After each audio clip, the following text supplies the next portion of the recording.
If structural engineering is messing with your confidence, welcome to the profession. 1 month you feel smart and the next you feel completely useless. And that's usually the point where you start doubting yourself. But that swing is normal, it's part of the process. So in this video, I'm going to show you why it happens, how to tell where you are, and how to stop stressing over the wrong things. All right, quick setup before we start. I'm going to call engineers in 3 levels. So level 1 is learning the rules of the game. So you finish uni, you've got an idea of what structural engineering is about. Maybe you did some work experience. And then level 2 is the reality mode. So you're dealing with real projects, messy information, you've got deadlines, your confidence is getting tested. And then finally, level 3, I call it the pattern mode. So you've got enough reps, you now can see patterns, you have good judgment, and you start making better calls. The problem is that a lot of people hit level 2 and start doubting themselves, and many quit at this point. But what they don't realize is that this confidence dip is part of the journey. It drops, then it builds back properly over time. So if you are in that dip right now, do not bail, because you're probably exactly where you're meant to be. I like to picture your journey as a terrain map. So everyone kind of start up here at the top of the mountain. So let's imagine this is you. You have just climbed a big mountain that we call university. You passed all the exams, maybe you even did some work experience, you've got the degree, you've got that fresh confidence. You are at the top of the mountain. Most people still have hair at this point too, and that's an important metric in engineering, because if you have too much hair, you're probably still very early in the game. And then you've got your first job. You say, all right, I'm ready, let's go. And then very politely, the industry pushes you off the peak and you start sliding towards something I call the valley. And here at the valley, you're kind of not that very confident person anymore. And that happens for a few reasons. The first reason is that you are in a business right now. So university is built for learning and work is built for delivery. So a business has to make money to pay your salary. The pace is much different from university. The feedback loop, the feedback that you get is much quicker. And also the pressure is real. Pressure is on even when everyone is being nice to you. Hopefully they are being nice to you. The second thing is that the time compresses. So in university, they gave you a whole semester for you to design a beam, a slab, and a column. Now at work, you will be asked to do the same thing in an afternoon. And not because they're evil, but because the projects move and someone is waiting your answer to keep the job going. And then number 3, the problems stop being clean, because at university, the question gives you everything, right? It gives you the loads, the geometry, the supports, the materials, sometimes even the answer format. Now in real jobs,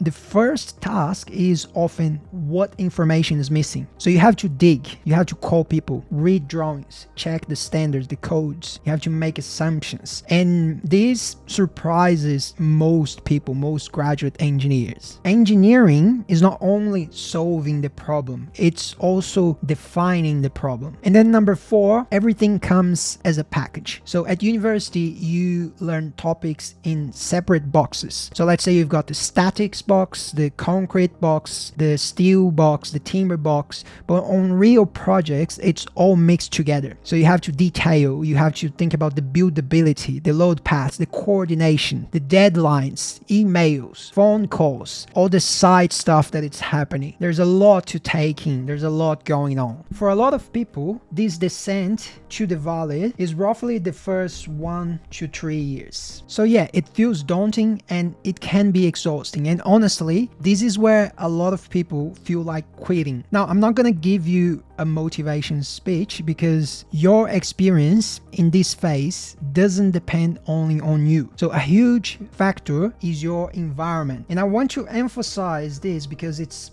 very important, okay? How do I even spell environment? I hope it's right. So this part is very important. You want a workplace where you can ask questions without feeling stupid. You want a place where someone actually has time to answer your questions. A place with proper tools, software, checklist, and a process so that you're not guessing everything from the scratch and you feel overwhelmed. And I say that from personal experience because my start was very rough. My first company had a lot of young engineers and very busy managers. No one was trying to be unhelpful. Everyone was fantastic workmates.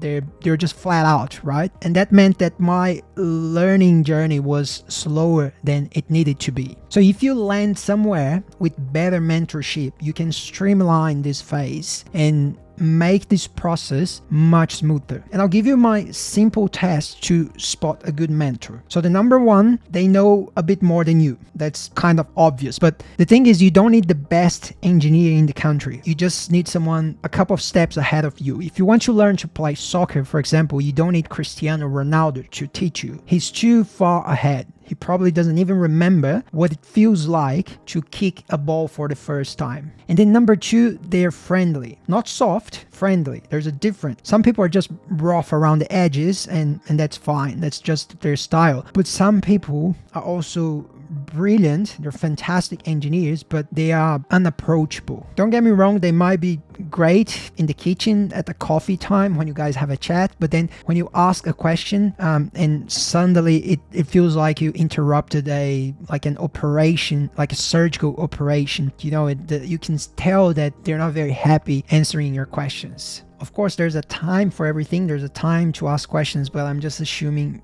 you've got some common sense. So my advice to you is to learn to spot who actually enjoys helping others, because that's not easy to find nowadays. You don't always have the luxury to choose a company, right? We have almost 100 structural engineers inside our Bang Lab program, and a big reason many of them join is exactly this. They want mentorship. They want a place where they feel comfortable asking questions. And one thing I noticed in our live calls is that I found that one of the most powerful learning experiences for these people is actually interacting with someone who actually gets their struggles. So if you can find that in your first company, that would be fantastic. All right, if you stay in the valley, you start getting your reps, you start building judgment, and eventually you begin the long climb out. This curve actually looks a little bit too steep. This one is actually much subtle. This is the next phase of your journey. This is what I call the climb to the ridge. This is the part where you feel a little bit more steady. I'm gonna make you with a better smile here because you're a happy person. In this phase, you're still learning, but you're not drowning anymore. So you start recognizing patterns, you make better assumptions, you need less help, and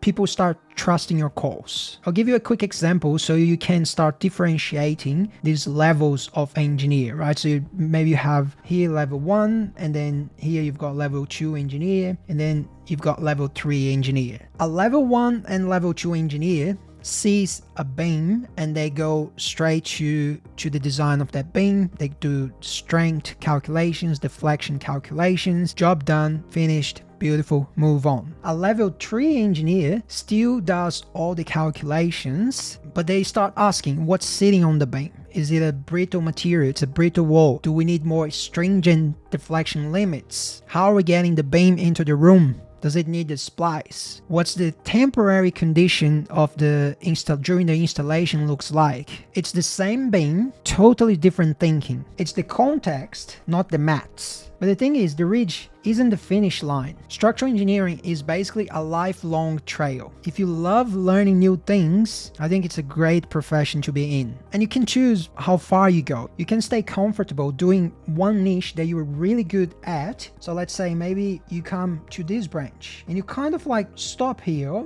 I wouldn't say stop, because you're gonna always be learning something new. It's going to be a subtle curve. Or you can keep climbing into new project types or maybe different niches. So that would be you keep climbing and you go to a different niche or different project types. You can go into your own practice. You can specialize deep in one area. And I'll be honest with you, at each time you kind of get a smaller version of the valley again, because you'll be always learning something new, something that's going to challenge you. And to be honest, that's the beauty of the profession. But the difference is that now you trust the process because you've seen the map work before. All right, so I made this video because inside Bank Lab, I see a lot of engineers landing their first job or sitting in that 1 to 3 year zone where everything feels kind of messy. And if that's you, I hope this made things feel a bit lighter and help you enjoy the journey more. If you want a full roadmap, like what you learn and in what order across